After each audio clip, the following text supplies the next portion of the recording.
بسم الله الرحمن الرحيم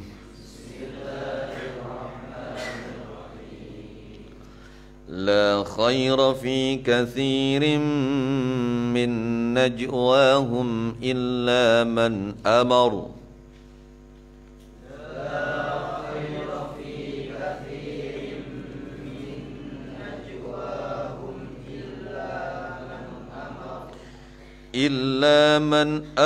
بصدقة أو معروف أو إصلاح بين الناس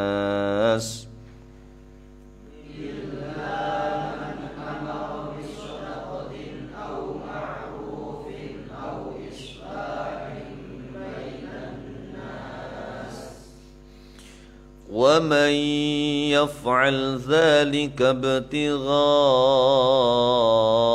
مرضات الله فسوف نؤتيه أجرا عظيما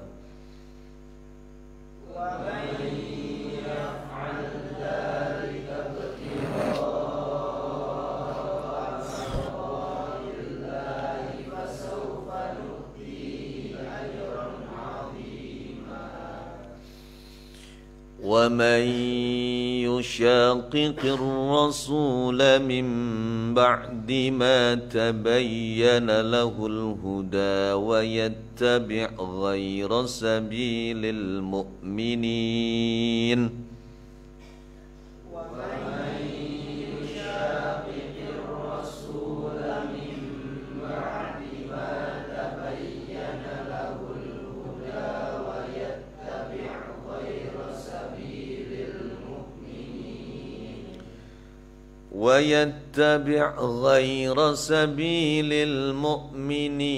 نوله ما تولى ونصله جهنم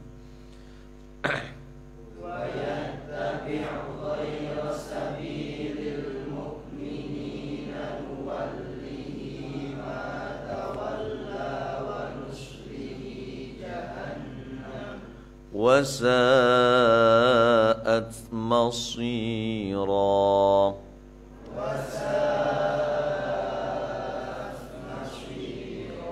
صدق الله العظيم بسم الله الرحمن الرحيم إن الحمد لله نحمده ونستعينه ونستغفره ونعوذ بالله من شرور أنفسنا وسيئات أعمالنا من يهده الله فلا مضل له ومن يضلل فلا هادي له والصلاة والسلام على أشرف الخلق سيدنا مولانا محمد بن عبد الله القائم بحقوق الله ما ضاقت إلا فرج الله وعلى آله وصحابته ومن آمن به واتبعه ووالاه لا حول ولا قوة إلا بالله سبحانك لا علم لنا إلا ما علمتنا إنك أنت العليم الحكيم ربنا يسر وأعن يا كريم وافتح بالحق وأنت الفتاح العليم أما بعد فإن أصدق الحديث كتاب الله وخير الهدى هدى رسول الله محمد صلى الله عليه وآله وسلم وشر الأمور محدثاتها وكل محدثة بدعة وكل بدعة ضلالة وكل ضلالة في النار يا ربنا بالمصطفى الرؤوف محمد مكمل الأوصاف وبكلامك العظيم الشافي مصدر كل العلم والمعارف بجاه كل الأنبياء الحصاف وبكرامة ذوي انكشاف وبمكانة ذوي السر الصفي وبمشائخ ذوي الإنصاف معهد نجعل معهدا منورا ونافعا مباركا معمورا ومنبع العلوم والعرفان ومرتقى الإيمان والإحسان كهفا لطالب العلوم والحكم فذكره ونفعه شاع وعم ومصدر الحكم والأحكام حتى يصير مقصد الأنام يرغب فيه الخاص مثل العام فهو إذن كبيتك الحرام وانفع وبارك زد لنا في علمنا منزلا نجعل منزلا ميمونا والطف بنا في سائر الأوقات ونجنا من سائر الآفات أزواجنا أولادنا اجعلهم لنا قرة أعين فيا إلهنا كذاك كل طالب وطالبة ومن له بخدمة والصحبة wasi' lana wa lahumul arzaqa, hassin lana wa lahumul akhlaqa, mati' lana ya rabbana bini'matik, wazid lana karamatan biminnatik, anna wa anhum jannibanna niqmatak musibatan bal wa kadzaka fitnatak, wahfaz muqamana minal la'wa'i wa min syururid dahri wal a'da'i, sallim jami'ana minasy syaitani wa jundihi min insina wa min jani, amina amina astajib amina wa la tukhayyib ma bihi da'una. Bismillahirrahmanirrahim. Wa bihi qala ta'ala la khaira fi katsirin min najwahum illa man amara bis sadaqatin aw ma'rufin aw islahin bainan nas. La khaira ora nana kebagusan iku maujud fi katsirin ing dalem akeh min najwahum saking bisak-bisike menusa. Ayin nasi tegese menusa, aima tegese perkara yatana jauna kang pada bisak-bisik sapa nas fihi ing dalem ma, wa yatahaddatsuna lan pada ngobrol, pada ngomongaken sapa nas. Illa najwa man kecuali bebisike wong amaro Sulaiman amaro kang perintah sapa man perintah-perintah bisadaqatin kelawan sedekah, au ma'rufin atawa perkara kang dikinawruhi bagus, ay amali birrin tegese amal bagus, au islahin atawa ndameaken bainan nasi ing dalem antarane manusa.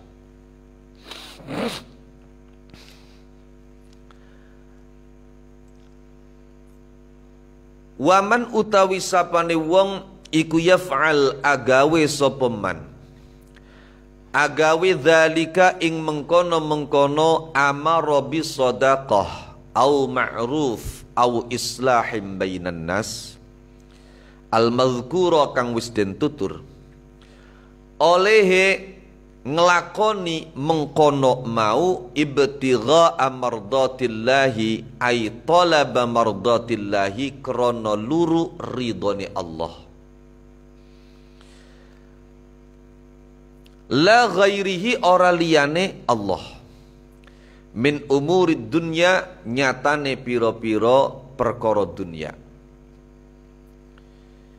Kapan bisa ngelakoni kuwen tujuane oleh ridhone Allah bukan yang lain, fasaufa nu'ti mongko bakal maringaken, bakal maringi sapa kita hi ing man yaf'al dzalik, lafad nu'ti bin nuni kelawan nun, wa fi qiraah bil ya wal ya ilan ya, fasaufa yu'ti, kapan yu'ti fasaufa yu'ti mongko bakal maringi sapa Allah hi ing man, ayillahu tegese Allah maringi ajran ing ganjaran aziman kang agung.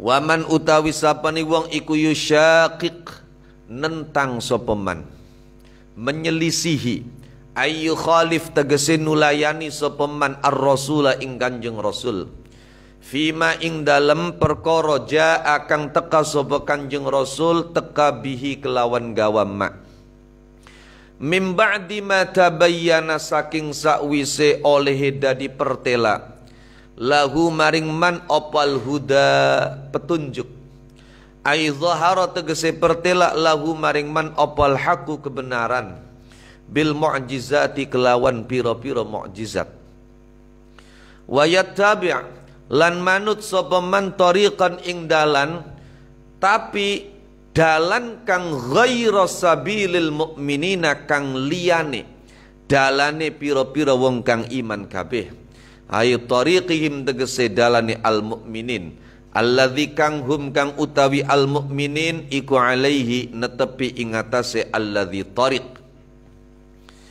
minad dini nyatane agama, bi ayyakfura gambare kelawan nyenta kufur sapa man.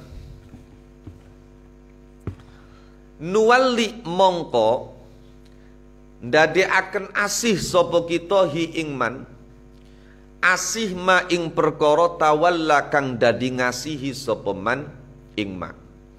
Aina ja'al tegesen ndadekaken sapa kita hu ing man, ndadekaken walian ingkang ngasihi lima maring perkara tawalla kang dadi ngasihi sapa man hu ing ma minad dhalali nyatane kesesatan. Gambare nuwali bi annu khalliya kelawan nyenta ngejoraken sapa kita bainahu ing dalam antarane man wa bainahu lan ing dalam antarane ma tawallahu minad dhalal fid dunya ing dalam dunya dijor ning dunyai dijor besok ning akhirate wa nusli lan nganjingaken sapa kita hi ing man. Ainu dekhil tegese nganjingaken sapa kita hu ing man fil akhirat ing dalam akhirat tak anjingaken jahannam ing neraka jahannam. Fayahtariqu mongko dadi kebakar sapa man fiha ing dalam jahannam. Wasaat lan iku sak blesak-blesake. Apa jahannam apane masiran nggon balik. Ai marji'an tegese nggon balik. Hiya utawi jahannam. Wallahu a'lam. Bismillahirrahmanirrahim. Ayat ini sedikit banyak masih memiliki koneksi, masih memiliki korelasi, masih memiliki hubungan dengan ayat-ayat yang sebelumnya. Pada ayat yang sebelumnya digambarkan ada sekelompok orang yang memperlihatkan Islam secara lahir, akan tetapi munafik di dalam batinnya, mencoba untuk mempengaruhi Rasulullah Sallallahu Alaihi Wasallam demi menjaga harga diri, demi menjaga marwah, agar Rasulullah memberikan keputusan kepada orang yang tidak bersalah, dan mereka-mereka yang bersalah yang secara zahir menyatakan Islam itu bisa terbebas dari rasa malu, bahkan dari hukuman. Nah, mereka mendatangi baginda Nabi itu secara sembunyi-sembunyi. Matur ning Kanjeng Nabi, ngomong ning Kanjeng Nabi, melakukan pembelaan diri ning Kanjeng Nabi, menyampaikan alibi ning Kanjeng Nabi secara sembunyi-sembunyi. Paham ya? Tadi keluarga Ti'mah atau kaumnya Ti'mah mendatangi Nabi, melakukan pembelaan diri, menyampaikan alibi, menyatakan bahwa Ti'mah ibn Ubairik tidak bersalah, atau Bishr, Bashir dan Mubashir tidak bersalah. Terbukti barang yang dicari itu ada di rumah orang Yahudi. Itu mereka sampaikan secara sembunyi-sembunyi dengan berbisik. Sama halnya kita menyaksikan sekarang ini, ketika ada teman kita, saudara kita, tetangga kita yang melakukan kesalahan, kemudian kita ingin memberikan pembelaan, atau kita punya koneksi dengan orang-orang tertentu, nah itu kita akan datang kepada orang itu untuk agar kasus ini tidak dilanjutkan, agar persoalan ini tidak sampai di meja hijaukan, agar persoalan ini dihentikan. SP3. Oh iya. Lah itu kan datangnya sembunyi-sembunyi, berbisik, mengandalkan koneksi. Contoh-contoh misalnya, nah, hakim duwe masalah,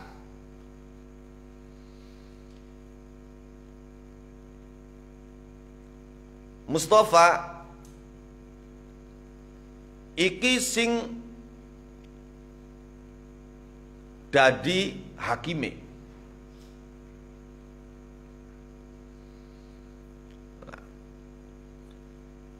Bustami yang merasa sebagai saudara, Haidar yang merasa sebagai saudara, Fahmi yang merasa sebagai teman dekat. Ini ingin agar masalah hakim ini tidak dilanjutkan. Bahkan kalaupun harus dilanjutkan, kira-kira keputusannya jangan sampai hakim ini dijebloskan ke dalam penjara. Maka otomatis 3 orang ini, Fahmi, Rijal, Bustami, bahkan 4 orang Haidar akan datang pada Mustafa meminta agar persoalan ini kalau bisa ditutup di SP3. No, kalau memang harus disidangkan, kira-kira keputusannya tidak menyatakan hakim bersalah.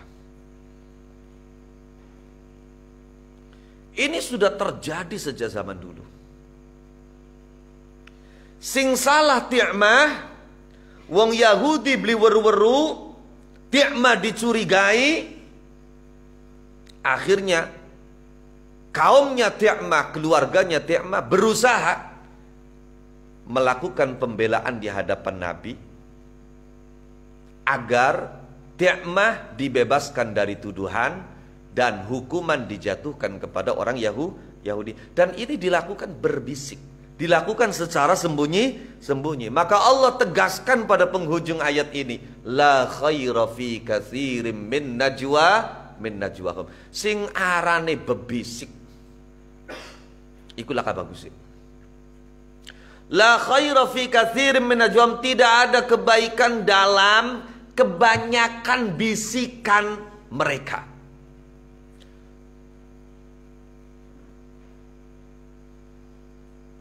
Sing arane bisikan niku ora bagus. Sebab bisikan itu konotasinya yang dibicarakan adalah sesuatu yang bersifat rahasia. Sesuatu itu ketika dirahasiakan itu kebanyakan muncul karena ketidakpercayaan. Paham deh maksudnya? Wong bisa orang terbuka kan karena tidak percaya. Akhir bisik-bisik.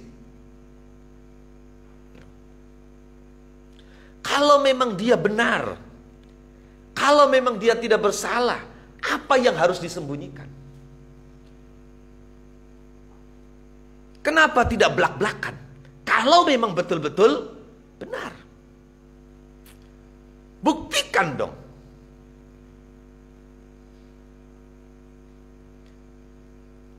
Kalau memang benar, pasti dia berani menjunjung tinggi yang namanya transparansi. Jadi najwahum itu mungkin dalam keadaan sekarang itu adalah main belakang. Paham ya? Main belakang. Jangankan tentang masalah hukum, bebisik dalam sebuah riwayat Rasulullah Sallallahu Alaihi Wasallam melarang kita berbisik dengan seseorang ketika di situ ada orang ketiga.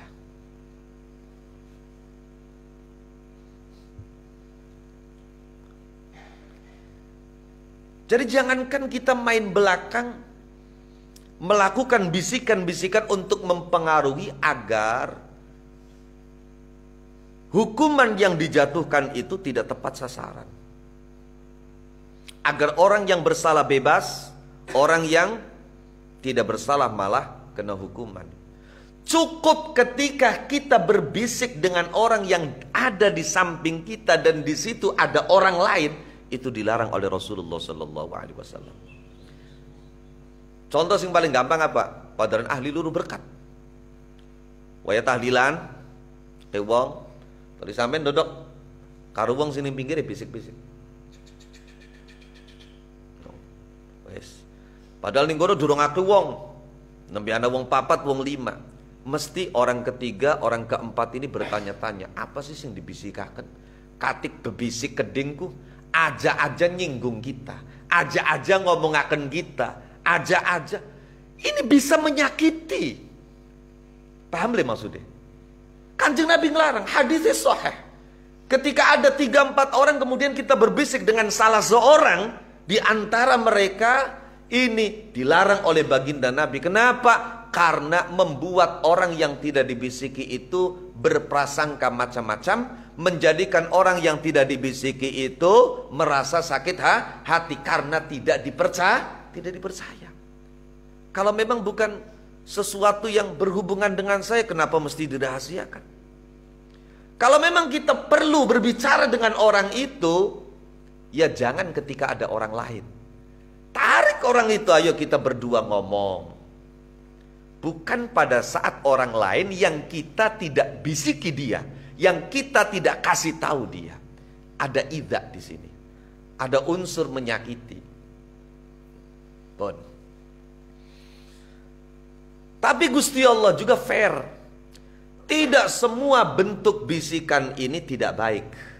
Maka di ayat dikatakan la khaira fi katsirin, kebanyakan bisikan. Berarti maknanya anak bisikan-bisikan yang ditolerir, ada bisikan-bisikan yang dianggap baik oleh Allah Subhanahu wa taala.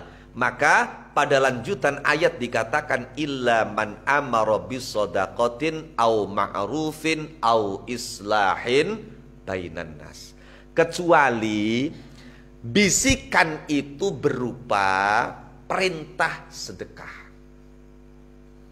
Kecuali bisikan itu berupa perintah menegakkan sesuatu yang ma'ruf, sesuatu yang baik, baik dalam pandangan agama maupun baik dalam pandangan sosial kemasyarakatan. Au islahin bainan nas, atau bisikan itu dalam rangka untuk mendamaikan antara orang-orang yang sedang bertikai. Bahkan ketiga hal ini ketika dilakukan secara rahasia, dilakukan dengan berbisik, demi orang melakukan itu agar mendapatkan ridha Allah Subhanahu wa taala, maka Allah janjikan orang itu tidak hanya akan mendapatkan balasan, tapi fasaufa nu'tihi ajran azima. Kata Allah, akan aku berikan dia ganjaran yang besar, ganjaran yang agung. Asal maukah? Kang dibisikaken ku siji sedekah, loro ma'ruf, telu islahin bainan nas.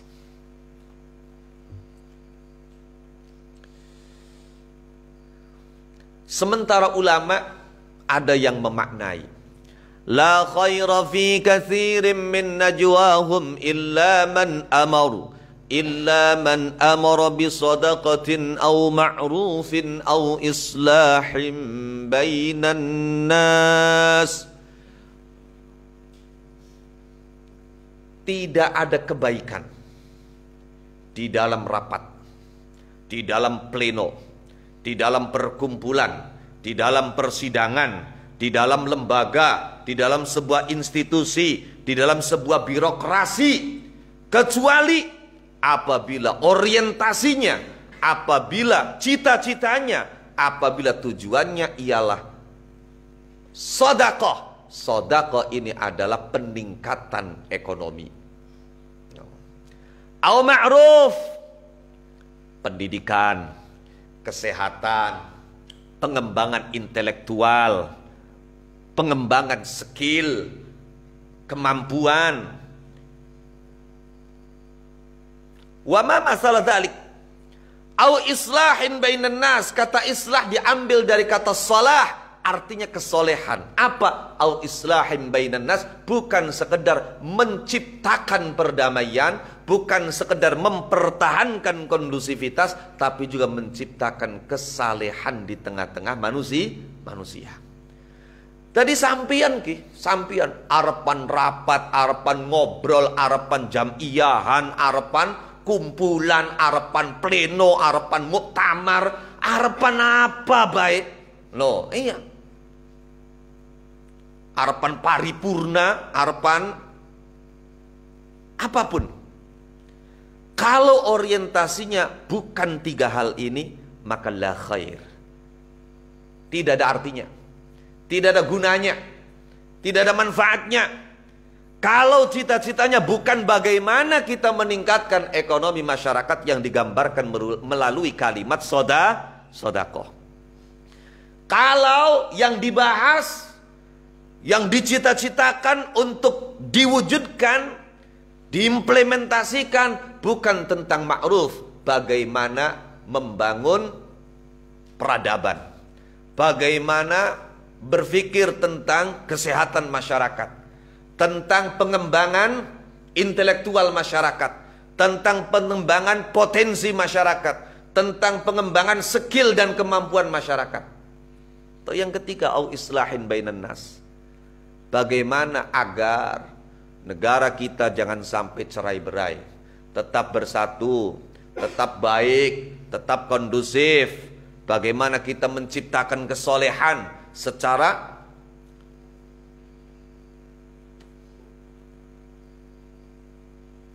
besar-besaran.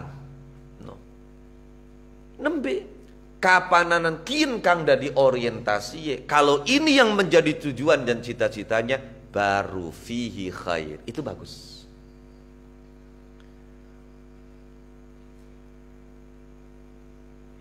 Orang lain duduk kanggo dewek. Sementara ini kan yang namanya rakyat itu, kalau saya umpamakan, tidak jauh dengan permadani. Permadani itu harganya mahal. Rakyat kita itu mahal.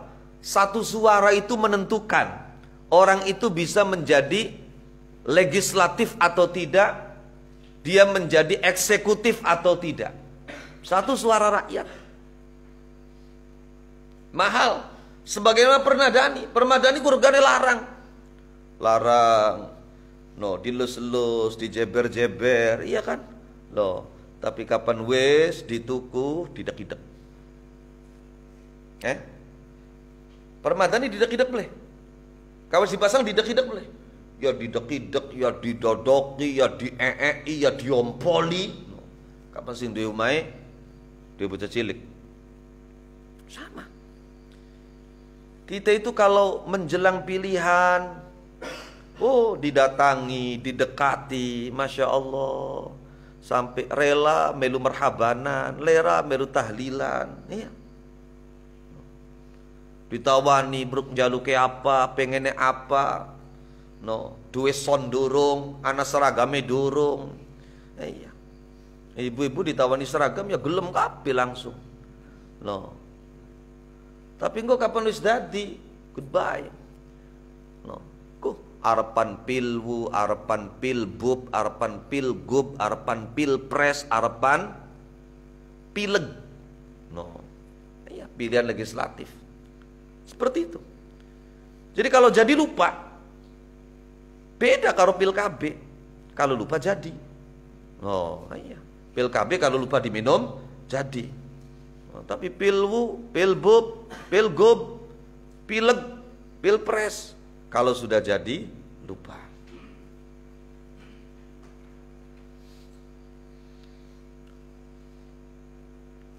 Judulnya mereka sebagai wakil dari rakyat. Ya bener pancen, wakil temenanan. Wakil temenanan. Rakyat pengen sugih, no, jare golongane wong anggota legislatif ya wis, ente mekonon bae, sugih tak wakili ning kita. No. Rakyat pengen duwe mobil, tak wakili ning kita bae sing duwe mobil, Rakyat umahe pengen bagus, megah tingkat, tak wakili ente umahe blesak bae mekonon, tak wakili ning kita, wakili sing umahe bagus, paham ya? Rakyat pengen jalan-jalan keliling luar negeri, wes ente sing pasar minggu bae jalan-jalan sing luar negeri, kita tak wakili, yang kita kan wakili ente. Paham nih maksudnya? Iya, tadi bener pancen temenan, wakil 100% dulu. Oh, iya, Masya Allah, luar biasa. La khaira fi katsirin min najwahum illa man amara bi shadaqatin aw ma'rufin aw islahin bainan nas. Peningkatan ekonomi, membangun ma'ruf, pendidikan, kesehatan, pengembangan skill, kemampuan. Wa ma masalah dzalik au islahim bainan nas, menciptakan kesalehan, menciptakan dan mempertahankan kondusivitas. Tadi singarane jaga aja sampai Indonesia pecah, aja sampai Indonesia ribut, aja sampai Indonesia cerai-berai, wajib itu. Khair au islahin bainan nas. Lagu lama kan muncul, muncul. Pengen zamannya Gus Dur, ketika muktamar Cipasung, anak NU tandingan. Oh. Zaman gula masih cilik. Tali Kiai Said muktamar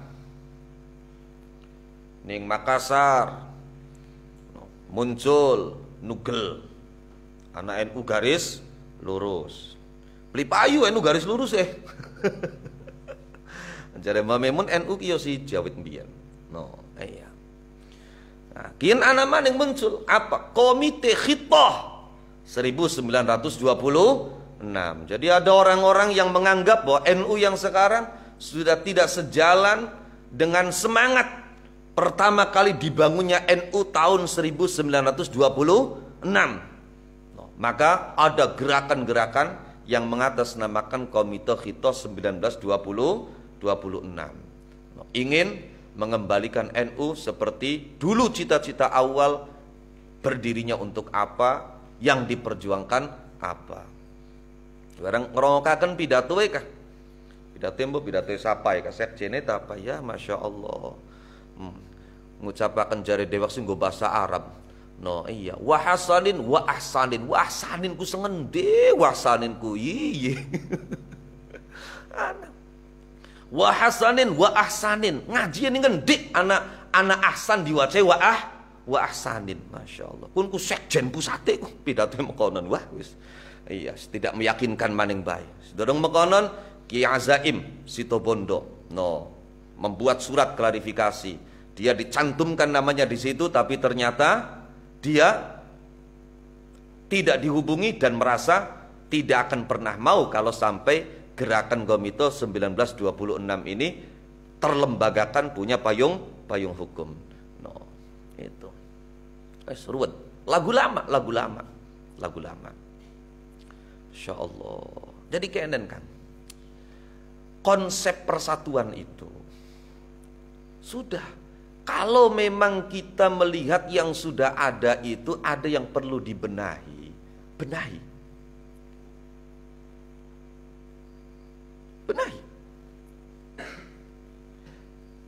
NU misalnya sing wis ana, perlu ada yang dibenahi, perlu ada yang diperbaiki. Misalnya ada, ya sudah, itu yang sudah ada itu diperbaiki.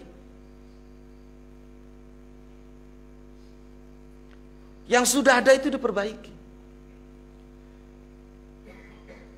Ketika ada orang mengatakan saya ingin mempersatukan umat, tapi kemudian dia tidak memperbaiki jam'iyah yang sudah ada, malah dia membuat jam'iyah yang baru, dia menciptakan organisasi yang baru, perkumpulan yang baru, yakin la syakka wala raiba, dia sebetulnya sedang membangun perpecahan yang baru. Paham le maksudnya?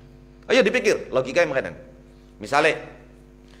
Misalnya organisasi ning Indonesia ku mung ana loro, NU Muhammadiyah.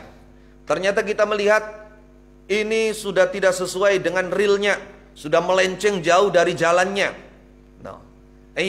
Sehingga umat itu tercabik-cabik, tidak bersatu, tidak ini, tidak itu. Ya sudah, kita masuk, kita perbaiki. Kalau kita itu tidak masuk di struktural, tidak bisa melakukan, ya maka kita lobby dong. Wong yang namanya kiai itu biasa datang dan sering didata. Kita nggak ada salahnya kita datang, kita sowan. Kenapa kita gengsi untuk sowan? Coba kita klarifikasi langsung.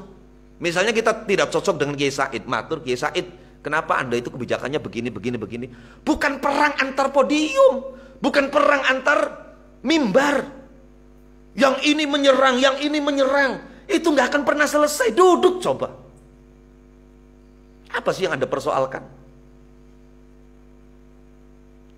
Ketika kemudian kita dengan tujuan ingin mempersatukan, tapi kita membuat organisasi yang baru, maka berarti kita telah memecah atau memperbesar perpecahan. Sebelumnya hanya ada 2 organisasi, hanya NU Muhammadiyah. Dengan kita membuat organisasi yang lain, berarti menjadi pecah lagi, ada 3 organisasi. Paham belum maksudnya? Jadi salah ketika ada orang ingin mempersatukan umat melalui organisasi, melalui partai, melalui jam'iyah, tapi kemudian jalan yang ditempuh adalah dia membuat organisasi yang baru. Itu sama juga dengan memecah perpecahan yang baru. Paham tidak maksudnya? Sudah logika ayo. Seperti itu.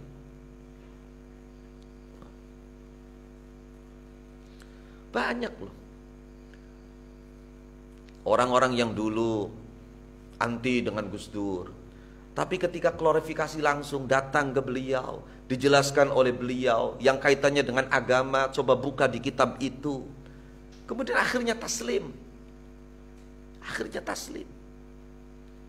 Sementara ini perangnya antar YouTube, perangnya antar streaming, perangnya antar medsos, yang gak akan pernah selesai.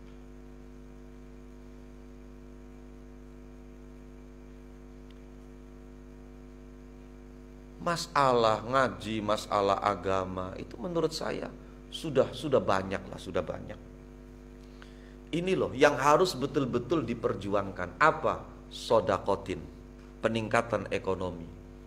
Au ma'rufin, peningkatan skill, kemampuan, intelektual, kesehatan, islahin bainan nas. Itu yang harus diperjuangkan.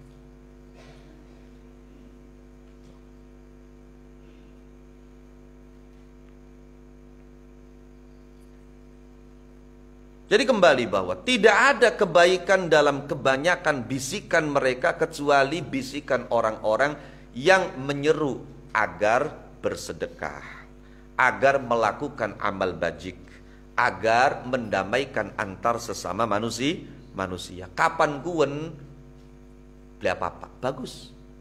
Lamun kita ngelakoni kuen tujuannya pengen oli ridhoi Gusti Allah, dijanjikan oleh Allah fasaufa nutihi ajran azima. Malah bagusnya kumpet-kumpetan.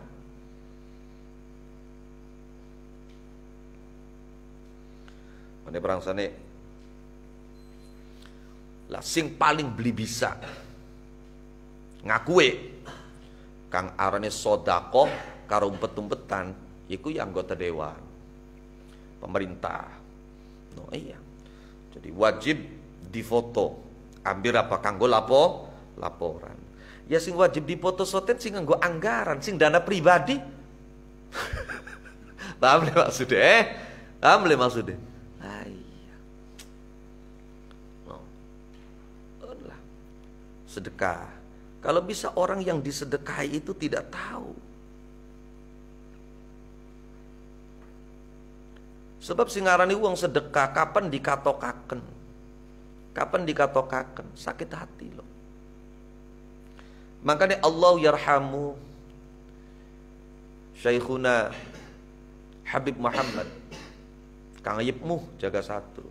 Itu kan menolak keras santunan anak-anak yatim, santunan janda-janda, orang-orang jompo yang kemudian dijejer, di-shot, itu beliau nggak cocok.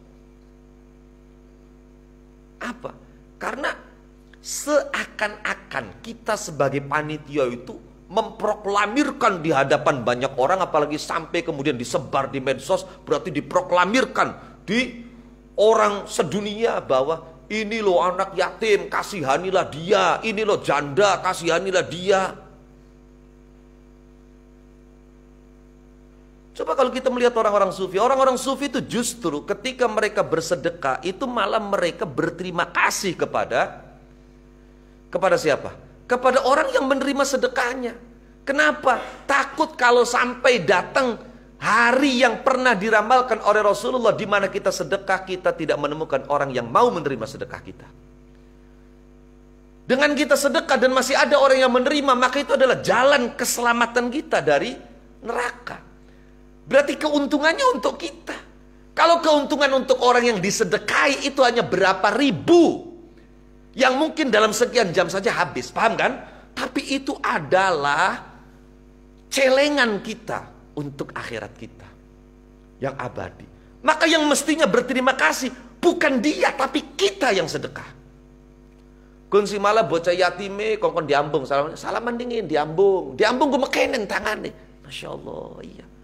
Padahal kalau kita lihat di kitab, di antara orang yang patut dicium anak kecil ketika kita salaman. Coba kita lihat masyayikhna, guru-guru kita kalau salaman dengan anak kecil, bukan anak kecilnya yang nyium, tapi beliaunya yang nyium tangannya anak kecil. Kalian lihat sendiri kan, ketika pondok ini dikunjungi oleh para masyayikh, oleh guru-guru saya, itu beliaunya yang mencium tangan anak kecil. Anak kecil belum punya dosa, no, baranganan jekong ngambung tangannya panitia kebek dosa, ya melas bocah cilik kayak ketempelan. Loh iya, jadi pengennya katon gagah, katon dihormati. Itu ya Rabb.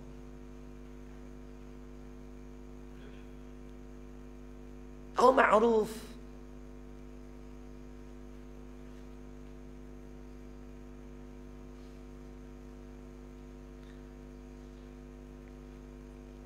Bangun pesantren, gawe klinik kesehatan, kita menjadi pemain di belakang layar, itu bagus. Nggak harus tampil. Maka saya sering mengatakan kepada ahbab, kepada ikhwan yang punya andil baik itu secara materi atau imateri, baik untuk bangunan maupun keberlangsungan pesantren ini, kita tidak tahu catatannya yang dibuat oleh malaikat yang dilaporkan oleh Allah. Saya tidak tahu, bisa jadi kalianlah yang lebih hebat daripada saya. Walaupun orang melihat yang memangku pesantren ini adalah saya, tapi kalian juga punya andil di pesantren ini, baik itu pemikirannya, tenaganya. Dan orang tidak tahu andil Anda untuk pesantren ini.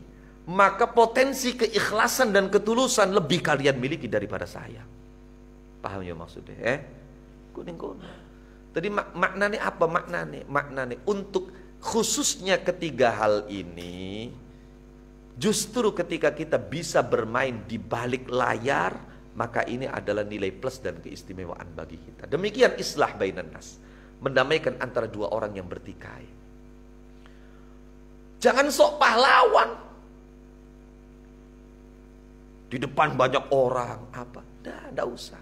Kita datangi orangnya satu persatu secara pribadi. Apa persoalannya? Ini apa persoalannya? Kemudian duduk persoalan sebutnya sepele. Ada titik temu di antara keduanya. Gimana kalau kita bertemu, kita ngobrol baik-baik? Itu gak usah orang lain tahu. Itu subhanallah. Termasuk islah bainan nas menurut sebagian guru, itu adalah dua pasang suami istri yang akan bercerai. Maka orang yang bisa mendamaikan dua orang yang bertikai, suami istri, orang tua anak, antar saudara, antar tetangga, dia masuk. Ketika melakukan itu dalam rangka mencari ridha Allah, dia masuk dalam yang dijanjikan oleh Allah, fasaufa nu'tihi ajron azima. Terakhir tentang ayat ini, Al-Imam Fakhruddin Ar-Razi dalam tafsir Mafatihul Ghaib, beliau mengatakan bahwa semua agama itu punya prinsip-prinsip dasar yang disebut dengan mabadi asasiyah. Demikian Islam. Ada al-kulliyatul khams. Dan dari sekian tuntunan agama, itu kan ada sebagian ulama yang mengembalikan semua tuntunan agama itu pada 5 kaedah. Pada 5 kaedah. Itu awal mulanya ceritanya begini.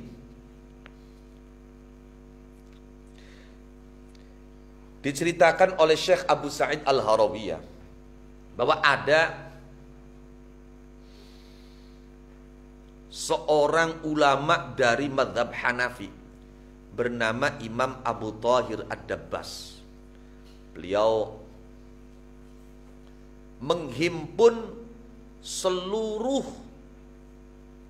masail mazhab Abu Hanifah itu pada 17 kaidah. Jadi 17 kaidah ini digunakan oleh ulama mazhab Hanafi untuk menjawab seluruh persoalan fikih umat. 17 kaidah. Itu namanya Syekh Abu Thahir Ad-Dabbas. Beliau seorang buta. Dan menurut cerita qadan beliau setiap malam itu melalar 17 kaidahnya itu di dalam masjid. Yang beliau biasa sholat di situ setelah jamaah itu semuanya keluar dari masjid. Jadi kapan jamaah pada metu KB toli dilalar pun diwaca 17 kaidah. Tapi menunggu jamaahnya keluar. Lah kemudian ada yang penasaran, namanya Syekh Abu Sa'id Al-Harawi, hanya mendengar cerita penasaran pengen membuktikan. Akhirnya beliau datang ke tempat Abu Thahir Ad-Dabbas, beliau ikut sholat di situ. Selesai sholat isya, wong wis pada bubar, toli umpetan kemulan kelasa. Sebetulnya kisah ini dikritik oleh sementara ulama, iya. Jadi ada yang mengganjal, ada yang muskil, tapi masyhur dalam Asbawan Nadhair disebut. Kemudian dalam Al-Fawaidul Janiyah, Syarah Mawahibus Saniyah yang ditulis oleh Syekh Muhammad Yasin bin Isa Al-Fadani juga ditulis. Dalam kitab-kitab kaidah fikih kisah ini ditulis, masyhur. Tapi ada ulama yang janggal. Iya. Katik umpetan selimutan kelasa keding yang paderan Syekh Abu Thahir Ad-Dabbas ku wonge picek. Paham ya? Si katik umpetan ning kelasa keding. Ini muskil sudah. Yes, tapi sudah. Kita sampaikan ceritanya dulu sampai selesai. Yes. Jadi Abu Sa'id Al-Harawi itu kemulan kelasa. No. Wong wis pada metu toli Syekh Abu Thahir Ad-Dabbas, no, imam dalam mazhab Hanafi ini mengunci pintu masjid, kemudian melalar 17 kaidah hafalannya itu. Di tengah-tengah dia lagi melalar, tiba-tiba Syekh Abu Sa'id Al-Harawi ora ketahan watuk. No, lamun dia ngomong kebongkane sapa kati kemulan kelasa kotor kan akhirnya kapi selek watuk kena leduk. Iya. Wes, akhirnya kawenangan barang watuk. Wah, ana wong. No, ana wong. Wah, kurang ajar rahasia kita kaweruan. Dipukul, diusir. No, Syekh Abu Sa'id Al-Harawi diusir. Lah kemudian setelah kejadian itu Imam Abu Thahir Ad-Dabbas tidak pernah melalar 17 kaidah itu di dalam masjid. Asalnya gara-gara kawenangan ana sing ngerongokaken yaitu Syekh Abu Sa'id Al-Harawi diwaca nembe oli 7 kaidah. Nembe oli 7 Syekh Abu Sa'id Al-Harawi waktu kawenangan dipukul diusir. Setelah itu kemudian Syekh Abu Sa'id Al-Harawi membacakan 7 kaidah itu. Jadi ulama dulu itu begitu. Ketika ada orang baca apa, didengarkan, hafal. Dengarkan, hafal. Seperti itu. Lah ente malah kadang dadak ngapalakan keding ya masih anggar beli hafal. Nah itu, hafal. Dibacakan. No. Kemudian setelah dibacakan, jadi Abu Sa'id Al-Harawi itu ulama mazhab Syafi'i. Dibacakan. Ketika 7 kaidah itu sampai kepada Al-Qadhi Husain, kepada Al-Qadhi Husain, kemudian Qadhi Husain mengembalikan seluruh persoalan fikih mazhab Syafi'i pada 4 kaidah, yaitu al-yaqin la yuzalu bisyak, kemudian al-masyaqqatu tajlibut taisir, al-'adah muhakkamah, ya, ad-dararu yuzal. Lah ada yang menambahkan satu kaidah lagi. Ada yang menambahkan satu kaidah lagi yaitu al-umuru bimaqasidiha.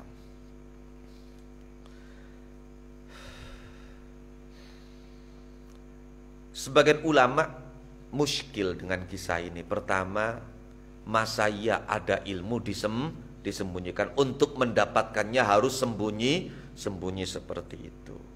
Yang kedua, dari paparan kisah pun kenapa beliau sampai sembunyi selimutan kelasa, padahal syekh yang dihadapinya adalah seorang buta. Dan kemudian ketika ketahuan dia mendengarkan kaidah itu, kemudian diusir. Masa gara-gara ingin tahu ilmu kok sampai diusir, dipukul. Lah itu, maka ada sebagian ulama yang muskil dengan kisah ini. Tapi bagaimanapun kisah ini masyhur.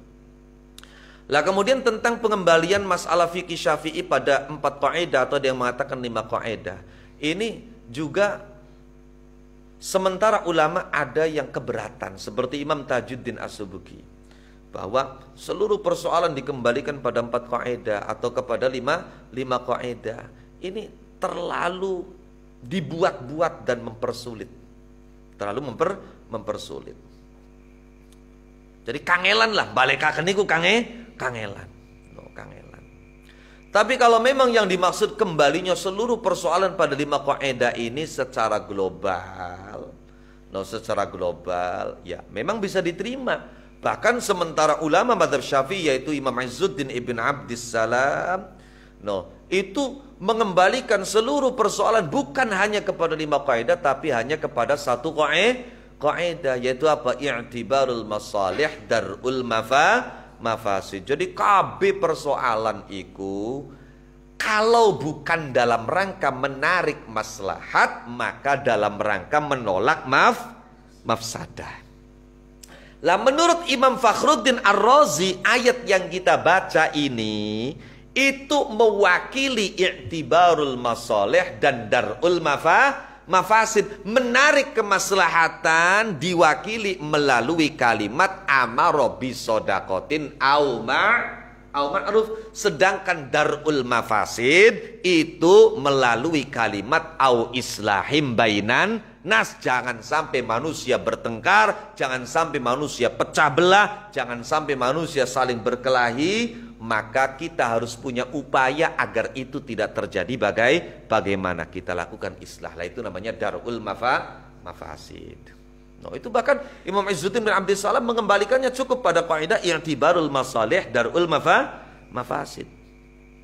Bahkan sebagian ulama lagi ada yang mengatakan tidak perlu 1 kaidah utuh, sudah sepenggal saja, separohnya saja. Apa? Yaitu i'tibarul masalih, karena menolak mafsadah darul mafasid itu termasuk berarti i'tibarul masalih. Menolak kerusakan itu bagian dari apa? Membangun kemaslahatan. Wa may yushaqiqir rasula min ba'di ma tabayyana lahul huda wa yattabi' ghayra sabilil mu'minina nuwallihi ma tawalla wa nuslihi jahannam wa sa'at masira. Wa may yushaqiqir rasul, barang siapa yang menyelisihi, menentang Rasulullah Muhammad sallallahu alaihi wasallam setelah nyata padanya petunjuk, nyata padanya kebenaran.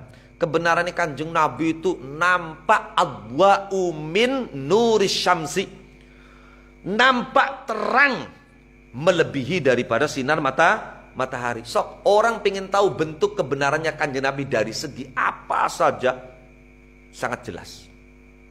Sangat jelas. Sampai pengen bukti yang tidak masuk akal, sok pengen bukti yang seperti apa. Iya kan Kanjeng Nabi buktekaken mukjizat, bro, njaluk mukjizat sing model apa.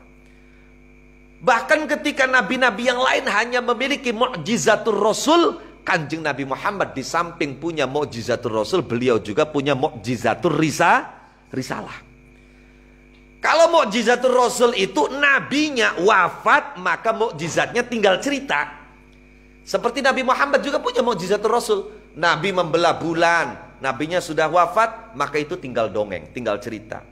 Nabi dari sela-sela jarinya memancar air, itu sekarang tinggal kisah. Iya kan? Walaupun kisah itu tidak bisa kita tolak karena diriwayatkan sekian banyak jalur riwayat. Informasinya datang dari sekian sumber. No, itu. Tapi ala kulli hal semua itu tinggal cerita. Ana wiwitan tekaning Kanjeng Nabi. No, tekaning Kanjeng Nabi. Diundang ku tekaning Kanjeng Nabi. Ning burda kapribet? Ja'at li da'watihil asjarusa jidatan tamshi ilaihi ala saqin bila qadami. Sekarang tinggal cerita. Karena itu mukjizatul Rasul. Nabi Muhammad itu punya keistimewaan mukjizatul risalah.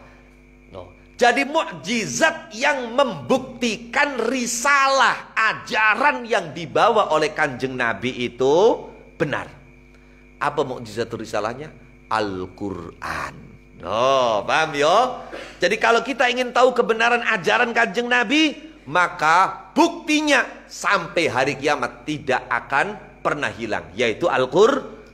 Sampai hari kiamat orang bisa membuktikan kebenaran risalah Kanjeng Nabi Muhammad melalui Al-Quran.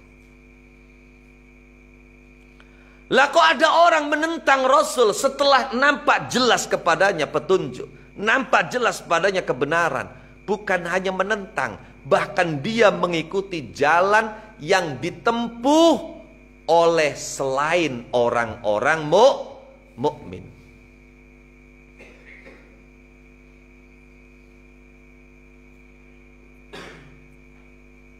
Kin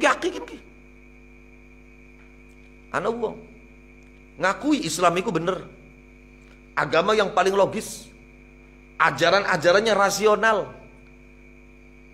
Tapi ketika kenapa Anda mengakui kebenaran Islam tapi Anda tidak masuk Islam? Jawabannya belum dapat hidayah. Iya, jawabannya belum dapat hidayah. Kun kunyatane sepira pakare, sepira profesore, sepira ahli filsafate, wong paling goblok.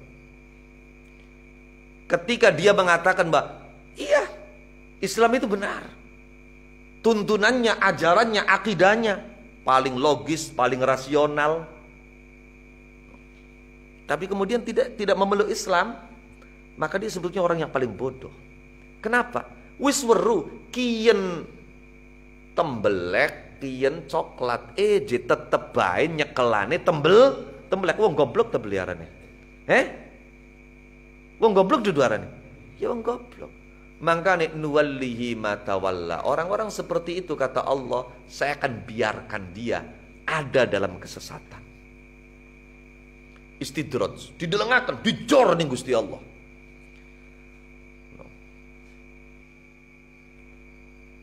Ning dunia dijor, besok ning akhirat wa nuslihi jahannam wa sa'at masira. Akan aku masukkan dia ke dalam jahannam, seburuk-buruk tempat kembali. Na'udzubillah wal a'yadzubillah, ajarunallahu minan nar. Al-Fatihah.